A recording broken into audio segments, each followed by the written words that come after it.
construction d'un cairn, champ militant et tournoi de pétanque, dans les Deux-Sèvres, quelques 200 opposants au méga-bassine ont entamé samedi dans le calme des journées de commémoration, un an après une violente manifestation contre ces réserves d'eau agricoles. Dans un champ mis à disposition par la mairie de Melle, à quelques kilomètres de Sainte-Soline, un cairn, empilement de pierres, a été construit dès le matin, en guise de lieu de mémoire. L'idée est de faire en sorte que dans les décennies qui viennent, les gens puissent se rendre ici et savoir ce qui s'est passé ce 25 mars 2023, a affirmé Julien Leguet, l'un des leaders de la contestation anti-bassine.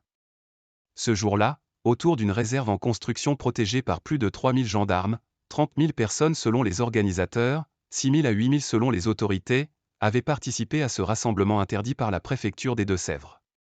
De violents affrontements avaient éclaté, faisant de nombreux blessés, dont 2 manifestants tombés dans le coma. Monsieur Leguet, porte-parole du collectif Bassine Non Merci, a fustigé ceux qui ont fait les choix stratégiques d'emmener 3200 agents, 9 hélicoptères, des blindés et des dizaines de milliers de bombes, appelant à ce qu'ils rendent compte de leurs choix et des conséquences qu'ils ont eues.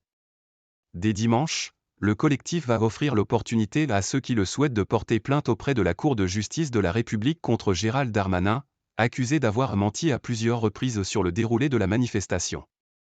Dans l'après-midi, les manifestants ont symboliquement rejoint à pied la gendarmerie de Sauzé-Vaucet afin de tenter de récupérer des objets qui leur avaient été confisqués un an plus tôt, avant de conclure la journée par un tournoi de pétanque. Leurs actions se poursuivent jusqu'à lundi.